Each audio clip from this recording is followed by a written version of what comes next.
Friends இந்த மீன் வறுவலை பாருங்களா, பார்க்கவே எவ்வளோ ஒரு சூப்பராக இருக்குது. டேஸ்ட்டும் அந்த அளவுக்கு சூப்பராக இருக்கும். நல்லா மீனும் நல்லா ஜூஸியாக வெந்திருக்கும். இங்கே பாருங்க எந்த அளவுக்கு நல்லா வெந்திருக்கு பார்த்தீங்களா.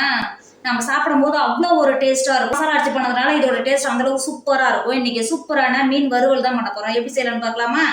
Hi friends, welcome to Kerala சமையல். இந்த கேரளா சமையலில் சூப்பரான ஒரு மீன் வறுவல் தான் பண்ண போகிறோம். வாங்க எப்படி செய்யலாம்னு பார்க்கலாம். ஃப்ரெண்ட்ஸ், நான் 3/4 கிலோ கறி மீன் எடுத்திருக்கேன். அங்கே பார்த்தீங்கன்னா அங்கே பாருங்க எவ்வளோ ஒரு சூப்பராக இருக்கு பாருங்க பார்க்கவே.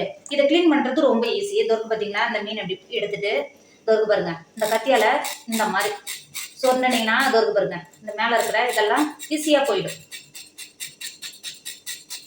இந்த மாதிரி சொன்னேன் நவப்பு வருங்க. இது அவ்வளோதான். இதில் இருக்கிற நல்லா சொன்னாவே நல்லா வெள்ளை கலந்து இருக்கும். இங்கே பாருங்க இப்படி இருக்கு பார்த்தீங்களா. இப்போது சொரண மீனதை மேலே இருக்கிற கத்திரிக்கோலோ இல்லை கத்தியோ வச்சுட்டு இந்த மாதிரி கட் பண்ணிங்கன்னா ஈஸியாக உங்களுக்கு கட் பண்ண வந்துடும். இங்கே பாருங்க இருக்கிற ரெண்டாண்டு சைடும் அதே மாதிரி கட் பண்ணிக்கோங்க. நீங்கள் கத்திரிக்கோல் வச்சு கட் பண்ணும்போது ஈஸியாக இருக்கும், இன்னும் நல்லா ஈஸியாக இருக்கும். இது போல் கட் பண்ணிவிட்டு இது இருக்கு பாருங்க இந்த சைடில் இருக்கிறதையும் கட் பண்ணிக்கோங்க. 2 சைடு இருக்கு பார்த்தீங்கன்னா கட் பண்ணிக்கோங்க. கறி கட் பண்ணணும். கட் பண்ணிவிட்டு இது வந்து பார்த்தீங்கன்னா இது உள்ளே இருக்கிறது ரொம்ப ஈஸி. இந்த இதை பிடிச்சி இந்த மாதிரி எடுத்திங்கன்னா ஈஸியாக வந்துடும். 2 சைடும் இந்த மாதிரி ஈஸியாக வந்துடும். அதுக்கப்புறம் இதோ உள்ளே இருக்குது பார்த்திங்கன்னா இந்த இதை இப்படி எடுத்திங்கனாவே உள்ளே இருக்கிறது ஈஸியாக எடுக்க வந்துடும். வேஸ்ட் எல்லாமே வெளில வந்துடும். பார்த்திங்களா, இப்படி தான் இந்த மீனை க்ளீன் பண்ணணும். க்ளீன் பண்ணுறது ரொம்ப ஈஸி. இது இருக்கு பாருங்க. இப்போ உள்ளே இருக்கிற வேஸ்ட்டெல்லாம் எடுத்துட்டோம். இது நல்லா க்ளீன் பண்ணி எடுத்துக்கோங்க. மீனை இப்படி தான் க்ளீன் பண்ணணும். இதை நல்லா கழுவிட்டு எடுத்துக்கோங்க. பாருங்கள் நல்லா க்ளீன் பண்ணி எடுத்து வந்துருக்கேன் மீனை. இப்போது கத்தியை வச்சுட்டு இந்த இருக்கு பாருங்க இந்த மீன் நல்லா மசாலா பிடிக்கிற மாதிரி இந்த மாதிரி கட் பண்ணி கொடுத்துக்கோங்க. இந்த மாதிரி நல்லா மசாலா பிடிக்கும். நல்லா கட் பண்ணி கொடுத்துக்கோங்க.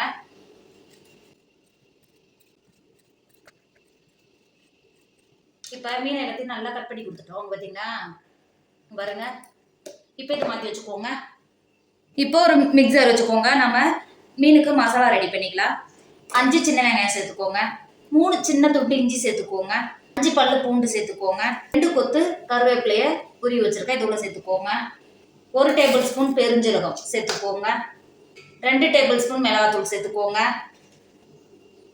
அது கூடவே 1 டேபிள் ஸ்பூன் மிளகு சேர்த்துக்கோங்க. 1/2 டேபிள் ஸ்பூன் உப்பு சேர்த்துக்கோங்க. 2 சொல புளியை நல்லா ஜூஸாக கரைச்சி வச்சிருக்கிறேன். புளி தண்ணி நல்லா கெட்டியாக கரைச்சி வச்சிருக்கேன், அதை உள்ள சேர்த்துக்கோங்க. நீங்கள் புளி தண்ணி செய்கிறதுக்கு பதிலாக எலுமிச்சம்பழம் வினுகர் இது கூட சேர்த்து கொடுத்துக்கோங்க. இப்போ மிக்ஸி மூடி போட்டு நல்லா பேஸ்ட் போட்டு நல்லா அரைச்சி எடுத்துக்கோங்க. இப்போ பாருங்க நம்ம அரைச்சி எடுத்தது இந்த அளவுக்கு இருக்கும். இங்கே பாருங்க எந்த அளவுக்கு நல்லா பேஸ்ட் போல இருக்கு பார்த்தீங்களா. நம்ம அரைச்சி எடுத்த மசாலாவை ஒரு பாத்திரத்துக்கு மாற்றிக்கோங்க. நான் பெரிய மீனுன்றதுக்காக நான் பிளேட் எடுத்துருக்கிறேன், மாற்றி கொடுத்துக்கோங்க. மசாலா சேர்த்து கொடுத்துட்டு அது கூடவே 1 டேபிள் ஸ்பூன் எண்ணெய் சேர்த்துக்கோங்க. எண்ணெய் சேர்த்து பண்ணும்போது உதிராமல் இருக்கும் மசாலா. சேர்த்துட்டு நல்லா எண்ணெயோட நல்லா கலந்து கொடுத்துக்கோங்க. இப்போ இந்த ஸ்டேஜில் உப்பெல்லாம் கரெக்டாக இருக்கான்னு செக் பண்ணிக்கோங்க. எனக்கு கரெக்டாக இருக்குது. நம்ம ஏற்கனவே கட் பண்ணி எடுத்து வச்சுருக்கோம்ல மீனை மசாலாவோட நல்லா தேய்ச்சி கொடுத்துக்கோங்க.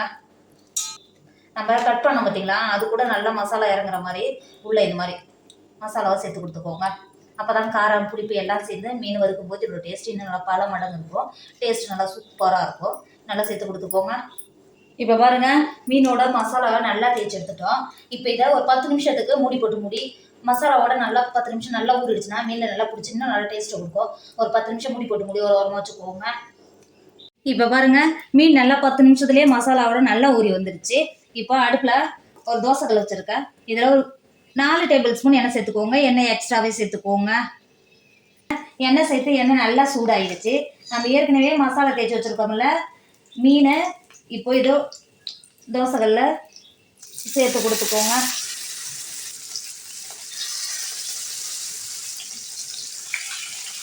மீனை சேர்த்து கொடுத்துட்டு மேலே பாக்கி இருக்கிற மசாலாவில் மீன் மேலே இது மாதிரி தேய்ச்சி கொடுத்துக்கோங்க. பக்கம் நல்லா வெந்துருச்சு. இன்னொரு பக்கமும் நல்லா திருப்பி சேர்த்து வேக வச்சுக்கோங்க. நான் ஒரு கொத்து கருவேப்பிலை சேர்த்துருக்கேன்.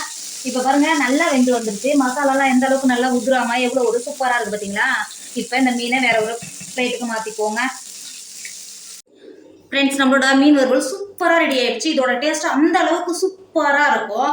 கண்டிப்பாக நீங்கள் மீன் வாங்கினா இது மாதிரி ட்ரை பண்ணி பாருங்கள். நம்ம மசாலா அரைச்சி சேர்த்ததுனால இதோட டேஸ்ட் இன்னும் பல மடங்கு இருக்கும். டேஸ்ட் அந்த அளவுக்கு சூப்பராக இருக்கும். கண்டிப்பாக நீங்களும் ட்ரை பண்ணுங்கள். என்னோட வீடியோ உங்களுக்கு பிடிச்சிருந்தா உங்கள் ஃப்ரெண்டு உங்கள் ஃபேமிலிக்கு ஷேர் பண்ணுங்கள். மறக்காமல் கேரளா சமையல் சப்ஸ்கிரைப் பண்ணிக்கோங்க. தேங்க்யூ.